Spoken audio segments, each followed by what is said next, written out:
uyivuge wowe ureke. Hari n'abantu benshi banze no mu masengesho menshi bajya duhura nko mu ivugabutumwa cyaba bakampa inkoni y'ubushumba rwose bakambwira ngo Imana irakwimitse. Iyi link ndayiha neza pasiteri pe kandi namuhamiriza mu bantu baza inshingano nawe bazayiguhe. Reka nkubwire ikintu nibazaga se koko ko nkunda itorero ryanjye nta gahunda afite yo kurivamo akaba Imana imbwira ngo nzaba umushumba nzamubera he kandi uko niko kuri mbabwira nkumva ni ibintu ntazi. Uzi ko nafashe n'igihe cyo kubisengera 2018 ho byarashyushye ababihanuye bashaka kubinkirira mu bikorwa bakajya bashaka kwita we barambwiye ati turagufungura ministeri. Umutima wanjye ndabikurura kubera ko nyine nkanavuga nti wenda iryo tangazo ryarabaye ariko bishobora kuba atari byo nzabyemera uko nabibonye. Hari umunsi nzahamagara amakamera menshi kagati gufata inkuru bansuka amavuta muze hano ntabwo inkoni nkoni y'ubushumba kandi nabishobora. Amaze ati mami reka nkubaza ese kutubwira ngo kwambara ipantaro n'icyaha katubwira ngo ntago wadusukisha ntago akemera ko dupfumura amatwi ngo dushyiremo iherena uriya muntu ko yaguhanuriye kandi ibyo yaguhanuriye ko twabyumvise ubwo nari ndi kumwe n'abana twese ko twabyumvise kandi ko tubizi ko ari ukuri ko Imana yajyaga ibitubwira mama uriya muntu ntago akorera Imana we cyangwa ntago ari umukristo. Amubwira ntiyakorera Imana ni n'umukristo yavuganye n'Imana ati oya ati kandi afite biriya nyine asubiramo imiziro.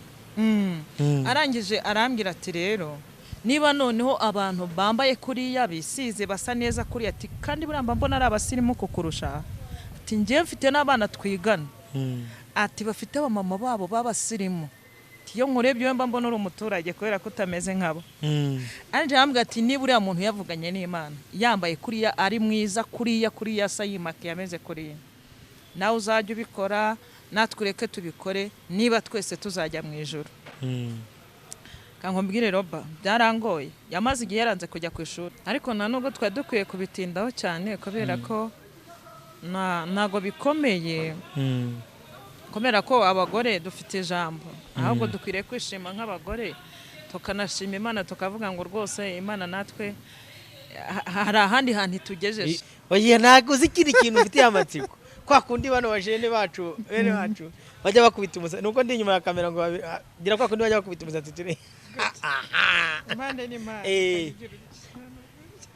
ADPR. Imana yarambwiye ngerageze mbibwira abantu nawe tubashije kuvugana cyangwa se uzakurikira iyi video yego ivuga ngo tugeze mu gihe ngo Imana igiye gushungura. Mfite message rero ivuga ngo uko aba ariko nyibaha niko abizera cyangwa se abakristo turimo turayungururwa. Harimo akayunguruzo karimo kuyungurura kandi ngo niba rwose ugereranywa na koruta nago uzatwarwa n'imyanda n'amazi n'ibica mu kayungiro ni imyanda amazi imicanga koruta igasigara. Bivuze ngo ibintu byose bigufasheho ntago nzi ikintu kigiye kubikora nuko bizakorwa nako kayunguruzo k'Imana cyangwa se akayungiro.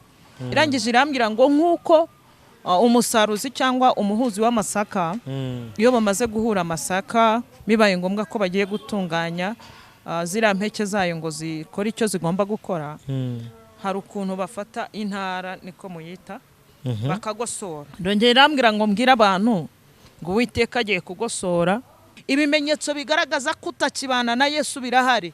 Ubana na Yesu agira uko agenda, ubana na Yesu aririnda, ubana na Yesu agira ibyo avuga ndetse n'ibyo areka.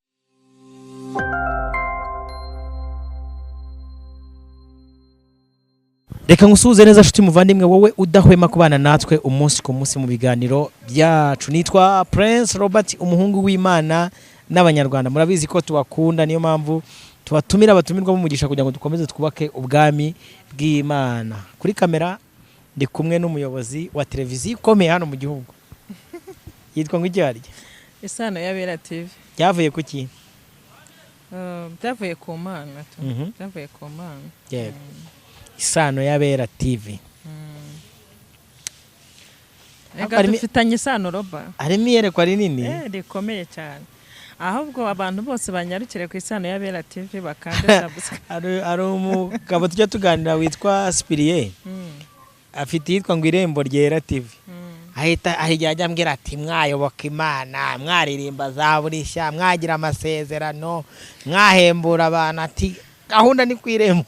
Muzanyura yari ni ku Irembo Ryera, ubwo ngubwo niba mutanyura rero urumva Isano y'Abera nayo uko byagenda kose, waba uri umukunzi wanjye cyangwa se utanankunda, ariko dufitanye isano ikomeye.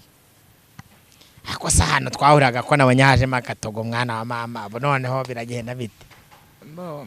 Uko kaba ari agatogo kose cyo nzi ni uko Imana irihagije. Imana irihagije, ibyo ari byo byose byakivanga ishoboye kubivangura. Harya uri mu batenze?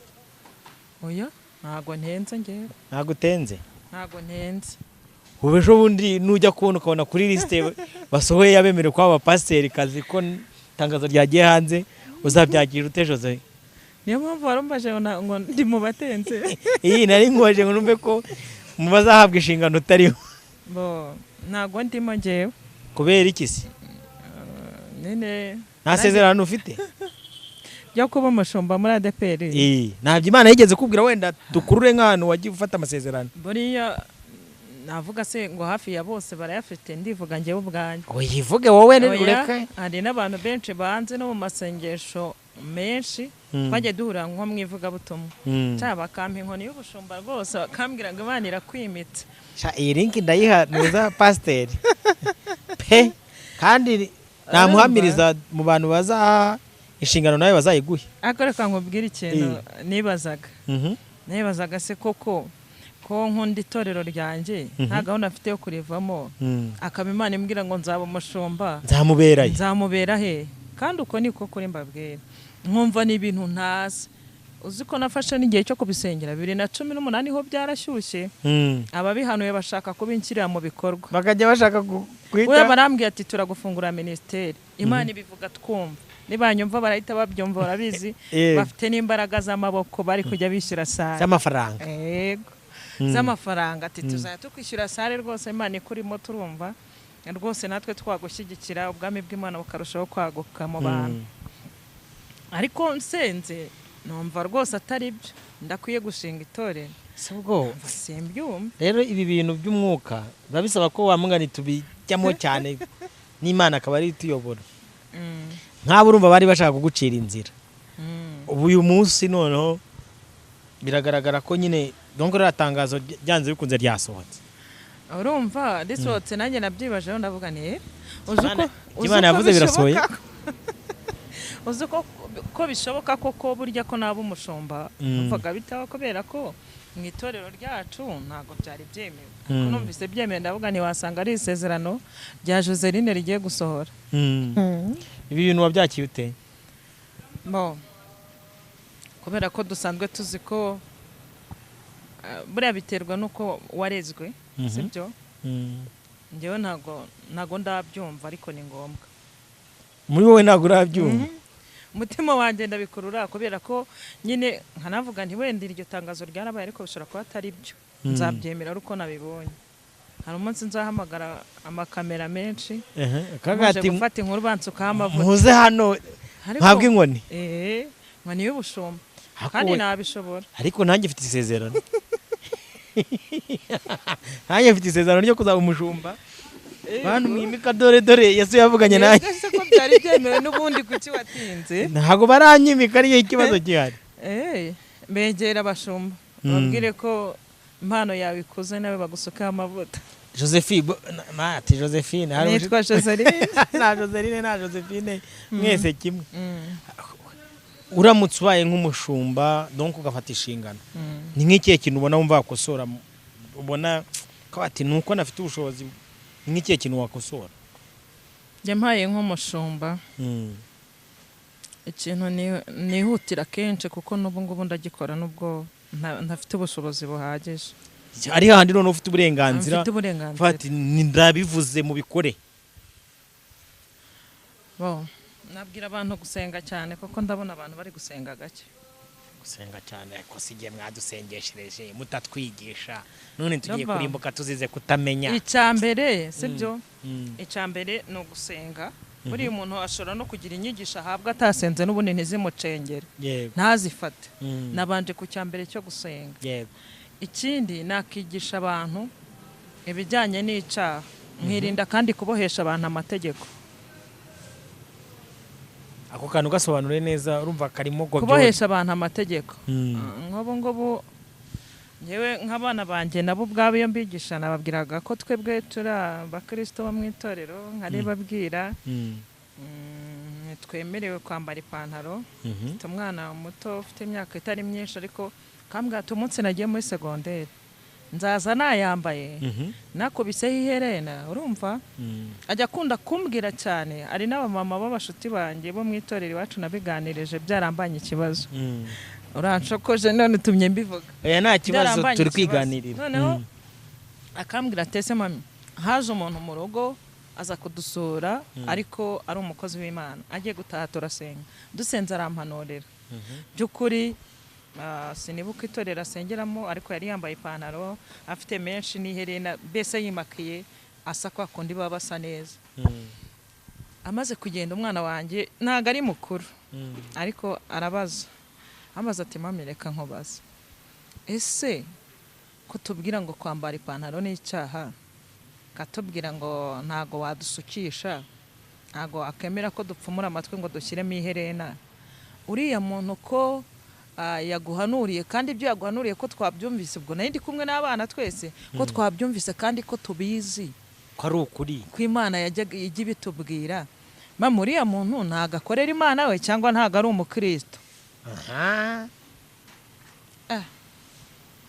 amubwira ntiyakorera Imana ni n'umukristo yavuganye n'Imana ati oya ati kandi afite biriya nyine asubiramo afite imiziro arangije arambwira ati rero niba noneho abantu bambaye kuriya bisize basa neza kuriya ati kandi buramba mbona ari abasirimu kukurusha ati njye mfite n'abana twigana ati bafite abamama babo b'abasirimu iyo nkurebye mba mbona uri umuturage kubera ko utameze nkabo anje arambwira ati niba uriya muntu yavuganye n'Imana yambaye kuriya ari mwiza kuriya asa yimakiye ameze kuriya nawe uzajya ubikora natwe ureke tubikore niba twese tuzajya mu ijuru kankombwire Roba byarangoye yamaze igihe yaranze kujya ku ishuri ngo paka mbanze musukisha birananira kumusukisha cyane ko twebwe tutabyemerewe mu itorero ryacu ubaye nk'ibyabaye iwanjye umukobwa witwa Megan avuga ati abana twigana barasutse yego aza avuga ati ugomba kunsukisha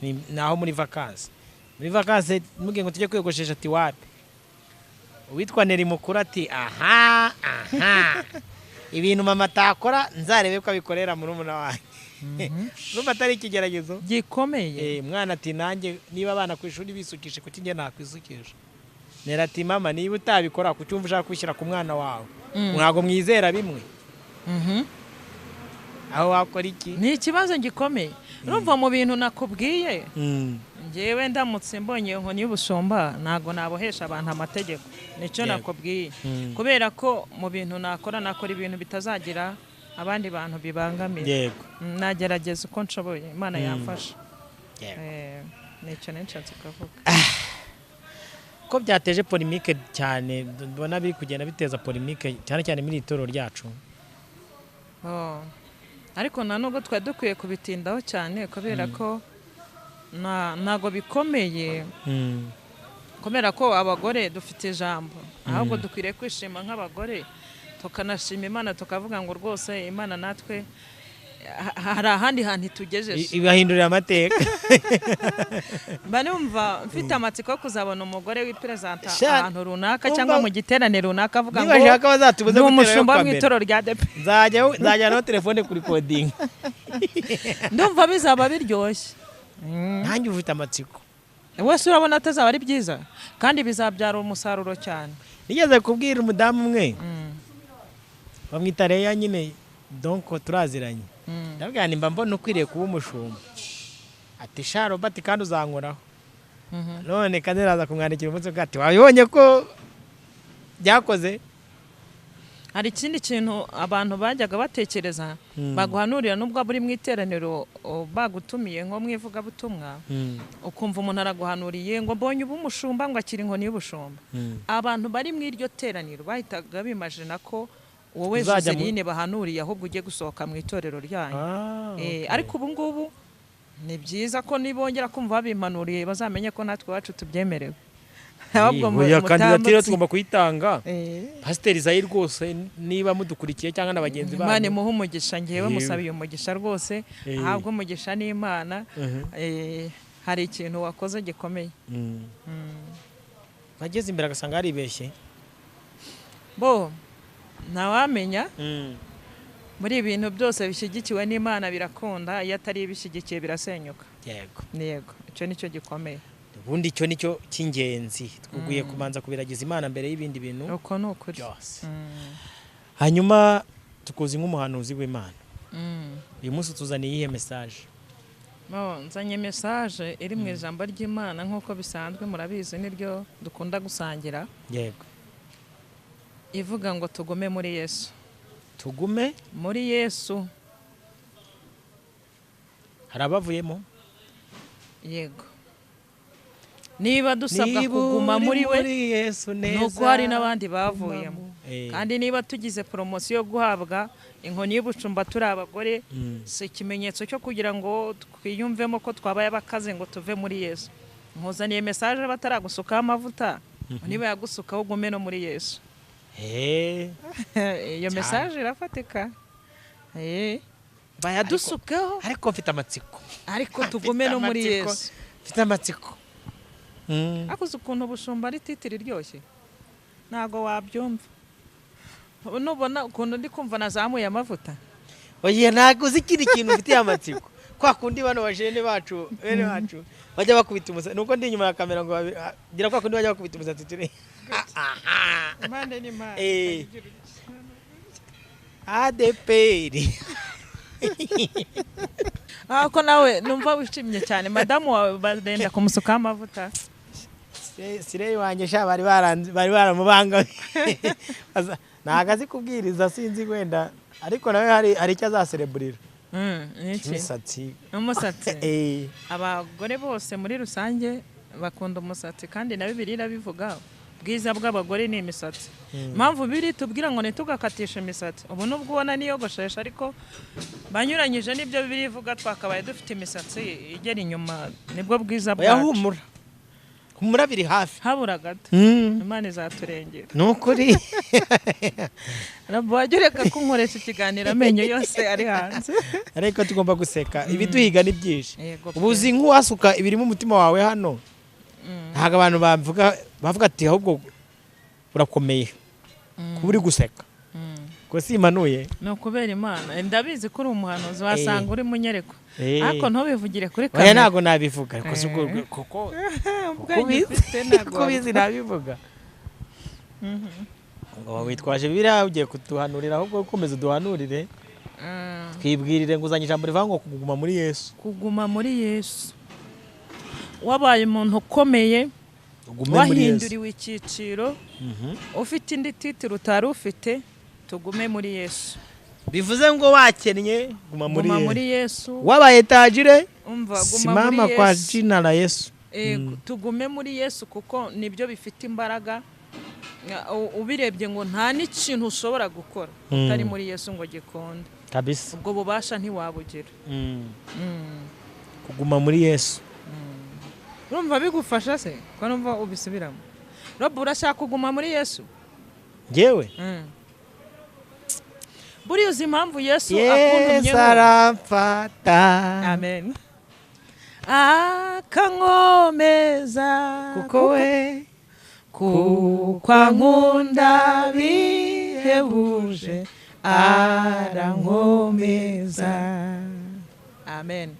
Ari umuhanzi ako bahanzi ako rero iki kintu rwose nabonye abantu bari kwisabira ADPR mbere yuko twinjira mu ijambo ry'Imana. ADPR abantu babahanzi yarabapenarije gute ntago bagikora umurimo w'Imana ngo bazenguruke tugire show. Hari abahanzi bajyaga baririmba tukafashwa. Hari umuhanzi ubwo mise nibuka umuhanzi ngegeza kuri baba niba mwarasogongeye koko Yesu araryoha. Yesu araryoha. Ubu rero tugiye kongera kuguma muri Yesu kuruta mbere kubera ko mfite message ngira ngo narayitambukije ejo bundi mu kiganiro natanze ahantu. Imana yarambwiye ngerageze mbibwira abantu nawe tubashije kuvugana cyangwa se uzakurikira iyi video. Yego. Ivuga ngo tugeze mu gihe ngo Imana igiye gushungura ngo niba abantu bayungurura korta bakoresha amazi ngo iyo bayungurura nubwo akayunguruzo kaba gafite amaso manini ntabwo burya korta itambuka ngo ijyane n'imyanda. Bigenda gute? Korta isigara mu kayunguruzo basukamo amazi bakayungurura umucanga icyondo ibintu byose birimo bitari korta ngo bikamanuka bikagenda ariko korta igasigara. Mfite message rero ivuga ngo uko aba ariko nyibaha niko abizera cyangwa se abakristo turimo turayungururwa. Harimo akayunguruzo karimo kuyungurura kandi ngo niba rwose ugereranywa na korta nago uzatwarwa n'imyanda n'amazi n'ibica mu kayungiro. Ibica mu kayungiro ni imyanda, amazi, imicanga, korta igasigara. Bivuze ngo ibintu byose bigufasheho ngira ngo ni Paulo wabivuze ngo ishami ryose ritera imbuto Imana irihaganya kuri jewe igenda ihaganyaho amashami yose ari kuri wowe. Mbese igiye kuyahaganyaho ayo mashami kandi ngo irabiri gukoresha akayungiro. Ubwo irabiyungurura umugabo ikayungurura n'umugore n'umukobwa n'umwana ngo iyo myanda yose izamanurwa ice mu kayunguruzo hazasigaramo korta. Ntago nzi ikintu kigiye kubikora nuko bizakorwa nako kayunguruzo k'Imana cyangwa se akayungiro. Irangije irambwira ngo nkuko umusaruzi cyangwa umuhuzi w'amasaka iyo bamaze guhura amasaka bibaye ngombwa ko bagiye gutunganya zira mpeke zayo ngo zikora icyo zigomba gukora, hari ukuntu bafata intara niko muyita bakagosora. Yego. Ndongera irambwira ngo mbwira abantu ngo Uwiteka agiye kugosora kandi ngo nkuko umuhinzi agosora amasaka inkumbi abantu babaye mu cyaro barazizi n'utundi tuntu tuba tumeze nk'udufashe ku isaka nyirizina ariko iyo urimo ugosora izo nkumbi nizo zibanza imbere zikavamo ziba zihuhwa n'umuyaga zikavamo hagasigara amasaka y'intoranye. Irangije irambwira ngo kandi nanone mbimenyesha abantu ko Imana irimo iragosora amasaka kugira ngo uyu mugosozi abashe kumenya amasaka ndetse n'inkumbi. Yego. Imana idufashe cyane. Ni message nabanzaga gutanga. Hagiye kubaho igosora n'iyungurura. Ese koko niba yungurura umva uzayungururwa? Ni ikibazo nibaza. Urakibaza nanjye nkakibaza n'abadukurikiye mu kibaze. Ejo Yesu nashyira ku ntara akagosora nturaba inkumbi. Imana idufashe cyane kugira ngo twe kuba inkumbi nanone twe kuba ya myanda ica mu kayungiro ikamanurwa n'amazi ahubwo tube korta kugira ngo tugire umumaro mu gihe nk'iki. Akojo hari igihe dusaba abantu ngo bagume muri Yesu ariko bamwigishije cyangwa tutarabamweretse. Donc tukabwira abantu ngo nibagume muri Yesu batanamuzi. Yego. Hakwiye gukorwa iki? Bakwiriye kubanza kumenya Yesu maze bamumenya gute se batarahamagawe? Kwaba bahamagara nabahari. Tuvugisha ukuri turi kuri kamera turi kuganira nka mushiki wanjye. Yego. Nk'ubu uyu munsi wagwa nk'ikizamini akakubwira ati mbo aha duhamagara hitwa kuri YouTube. Ubwo ati nibura nka YouTube nk'icumi. Zirano mu Rwanda kandi zo dufite zitwa iziyobokamana zitari izibindi zirenga 200. Kagati izi YouTube zihamagara abantu kuri Yesu. Nk'urugero wenda isano yabera yikuremo yawe. Nk'urugero izindi nibura 5. Ntago nazimenya kuko muri message ukurikije uko izujya unyuza amaso uri kureba. Ushobora kuba utarakurikiye message yatambutse ntago ndi buvuga iyo YouTube channel ntago naje kwiyamamariza. Oya nushaka kuyamutwe ntafite natugiye. Niba ntafite inufite. Hari message natanze kuri YouTube channel yitwa Imbas TV. mujyeyo mwumve ubwo butumwa buriho. Imana yari yambwiye ngo mbwire abantu ngo mbese ko mwese mutubwira ko murimo mukorera Imana, aba YouTubers mwese ko murimo mukorera Imana, ugasanga abantu bose bashishikaye ngo bagiye gukorera Imana, ngo ngiye ngo rwose ngo ndimo kwamamaza ubutumwa bwiza bwa Yesu Kristo. Ngo bwanzanye Imana irangije irambwira ngo uzagende ubambarize. Uranyibukije mboneho nawe kuko baza Roba. Yego.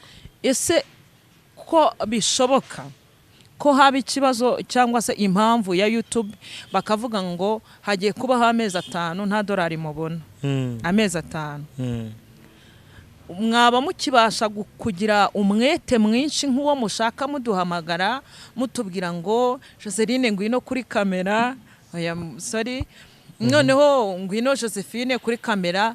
Ese ayo mezi 5 birashoboka ko yashira ukora buri munsi uhamagara batumirwa nk'abo usanzwe uhamagara, uzi neza ko YouTube yatanze itangazo ko nta kwezi na kumwe muzahembwa kugeza amezi 5 arangiye? Usubize Imana ntunsubize, niko yamyibaza. Yego. Subize wowe cyangwa subize Imana, fata telefone yawe nta kibazo. Yewe maze imyaka 3 nangiye muri YouTube. 3. Nasabye Imana nibura kuzamara 5. Nyuma y'5 hari igihe Imana yabaraminduriye hano ijya kuvuga ubutumwa n'ibishima. Yego. Nibishima ko nkomeza nzakomeza. Muri iyo myaka 3 AdSense yanjye ya banki ya YouTube imaze kujyaho imishahara 4 gusa. Amafaranga menshi yagiyeho nagiye kuzana ni amadolari 112.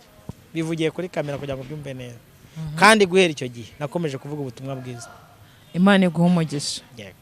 Wowe igisubizo Yesu gitanga urakigitanze ku mugaragaro. Mwebwe mudukurikiye icyo gisubizo namwe mugishaka kandi musubize Imana. Nari ntarasoza ubwo butumwa uko buvuga, niba ajya kuri YouTube barabubona. Ngo mbese mwagomeza mugatera kamera ndetse mukagira umwete wo guhamagara abatumirwa. Ndavuga mwebwe mukora ibiganiro by'iyobokamana. Yego. Imana yarambwiye ngo ntabwo umwete mufite ari uwo kwamamaza ubutumwa bwiza bwa Yesu Kristo.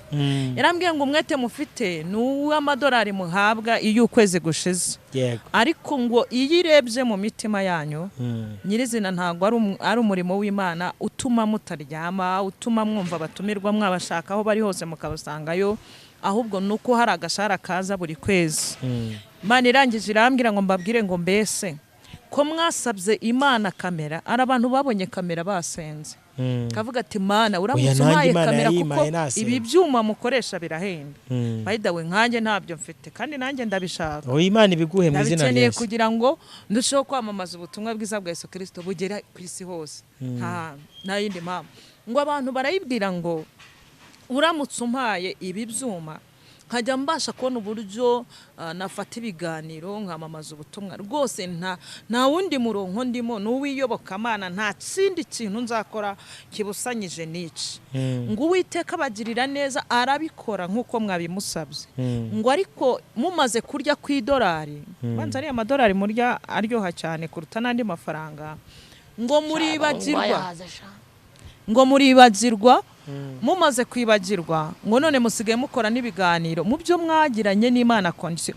Imana yarambwiye ngo mbabwire ngo mbese niba umupfumu ashobora guha umuntu condition akamubwira ati njyewe nguhaye ubutunzi bwanjye cyangwa se ndakuvuye, ariko kugira ngo nkuvure nuko uri bukora iki, ibyo bintu kabyitwararika ukavuga ngo yansabye ikiguzi iki n'iki cyangwa igitambo iki n'iki, ndamutse ntakimuhaye nagirwaho n'ingaruka, wenda uburwayi nari mfite bwangarukaho. Ngo mukabyubahiriza mukabyitwararika kugeza ubwo mwubahiriza ayo mategeko y'umupfumu. Yego.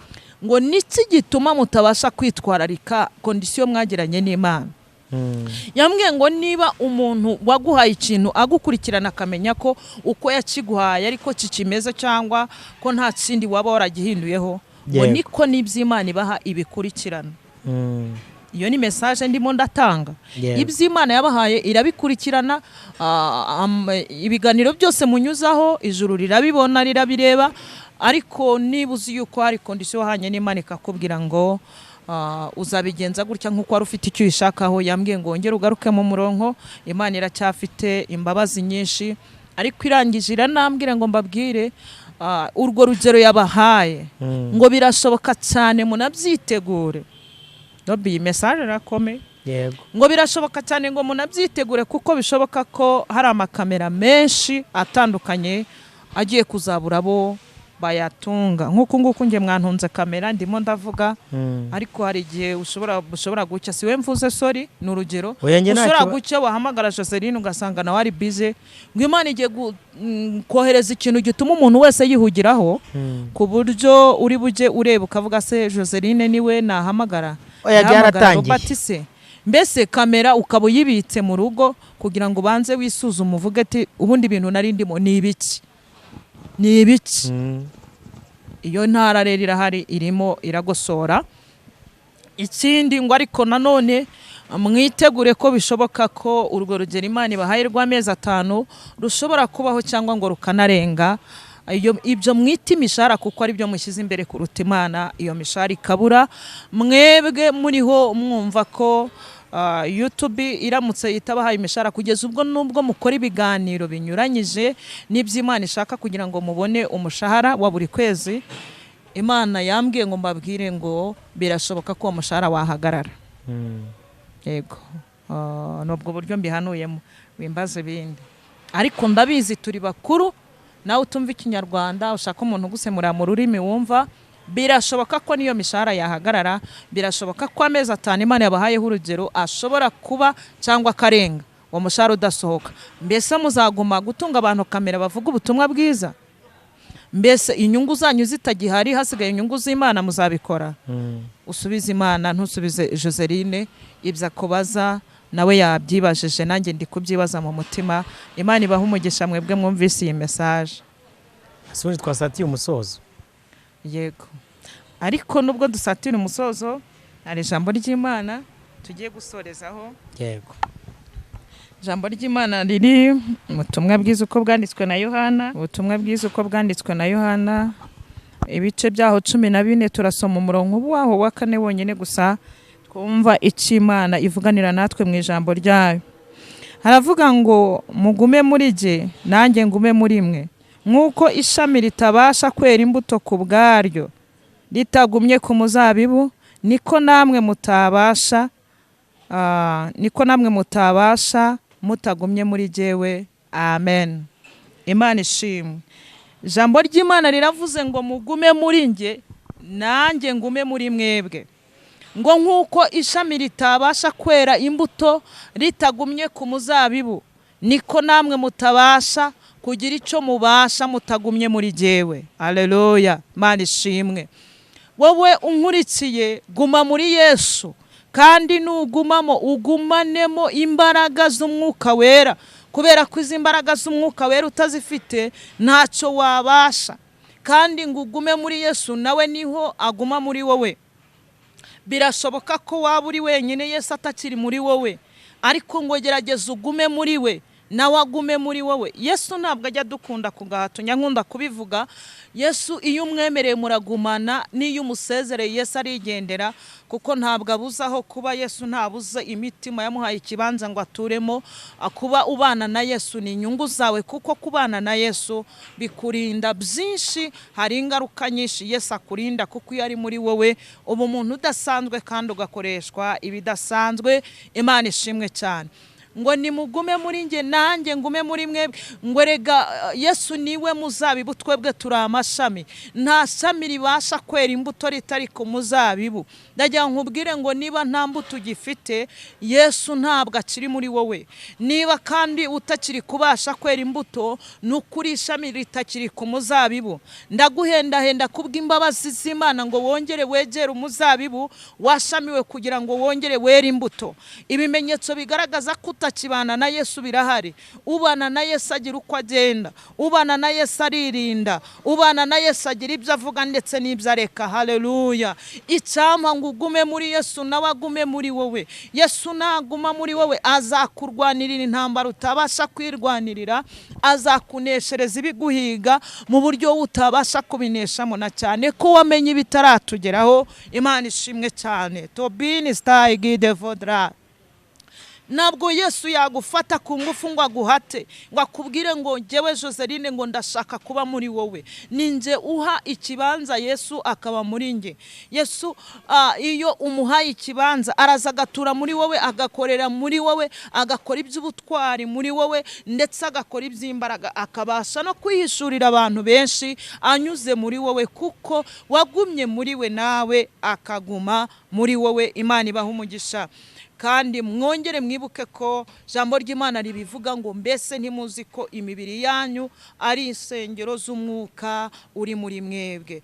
Reka imibiri yacu tugomeze tuyituzemo Yesu kugira ngo tugume kuba insengero. Birashoboka ko insengero zo zarangira, birashoboka ko waba uri n'ahantu utabasha gusenga cyangwa utabona urusengero, ariko aho waba uri hose ntabwo ari impamvu yo kuvuga ngo nge singisenga kuko eglise twari twegeranye ntago nkiyegereye, ahubwo wowe uri urusengero rw'umwuka uri muri wowe. Nyemerera ugume muri Yesu nawe agume muri wowe kugira ngo ubashe kwera imbuto.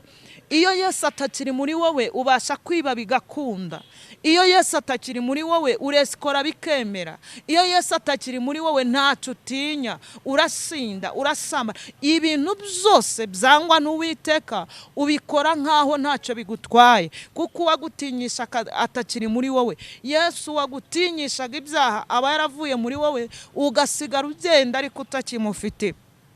Ariko kubw'imbabazi za Yesu ongera ugaruke ugume muri Yesu, kuko uri ishami ntabwo uzera imbuto utari ku muzabibu, kandi uwo muzabibu ni Kristo. Araguhendahenda ngo wongere ugaruke muri we nawe agume muri wowe. Yesu nta kindi kiguzi agusaba kugira ngo ubashe kugaruka muri we, ahubwo Yesu arakubwira ngo emera ibyaha byawe utsindwe, umanike amaboko ubwire Uwiteka ngo ndatsinzwe, menye ko wari waragiye kuko nari narakwimuye, ariko noneho nemeye kugaruka. Yesu arakwemerera, ni umunyembabazi, aracyari ku ntebe y'imbabazi, agutegeye amaboko, arakwemerera ngo ngwino, kubera ko wemeye gutanga iciro cyo kwihana ibyaha. Yesu akongera akaguma muri wowe. Bivuze ngo niba Yesu atagihari nta mbuto waba ukibasha kwera, kandi washamiwe ntago wabasha kwera imbuto utari ku muzabibu. Tugume muri Yesu nawe agume muri twebwe, ngo kandi utagumye muri nge ntacyo yabasha atari muri jewe. Reka tugume muri Yesu. Mwebwe mudukurikiye namwe mugume muri Yesu kugira ngo tubashe kwera imbuto, kandi izi mbuto turi bubashe kwera ziragirira abandi umumaro. Niwera imbuto muri karitsiye aho utuye, barahinduka ku bwawe. Niwera imbuto mu itorero, haragira abandi bantu basoroma imbuto zawe, baziryoho bumve ziraryoshye, bifuze kumera nk'ukuri. Imana idufashe cyane. Muhabwe umugisha n'Imana. Mwebwe mudukurikiye, umwuka w'Imana abahezagire cyane kugira ngo mubashe kuguma muri Yesu, kubera ko utari muri Yesu nta rubuto na rumwe wabasha kugira. Imana ishimwe cyane. Amen. Mugume muri Yesu, mugume no mu magambo ye, nawe azaguma muri mwebwe. Yego. Nta kindi narenzaho, Imana ishimwe. nta nicyo nagabanyaho. Amen. Imana ibahe umugisha. Wakoze kuduha umwanya wawe. Abantu bakomeze bagushyigikire ku Isano y'Abera TV. Yego. Si ibyo se hari ikindi? Ni ibyo. Nushaka na nimero yawe niwe azayisanga. Niwe azayisanga, izabipinye. Kandi abantu bagiye uko bakore subscribe. Nubwo twaze tuvuga $2 naho uradukeneye. Nanjye ndadukeneye, banshyigikire ntangire nanjye ntubone. Hararyoha, hari amadolari. Ariko buriya Robert, ari amadolari kuyabona tuvuga n'ubutumwa bwiza abantu bakihana. Ni byiza cyane, ntacyo bintwaye, nzajya nyarya numva nta n'ubwoba mfite. Kuko ndumva biragufasha. Tugiye gukora challenge. Abantu bose mwadukurikiye mumanukire kuri Isano y'Abera TV. Yego. Imana ibahe umugisha. Mwebwe mugiye gukanda subscribe. Ndavuga ati mvuye. Yego. Kayada cyangwa no kwisezerano TV. Uko nukuri. Imana ibahe umugisha. Sawa, wakoze kutuganiriza. Nakoze cyane.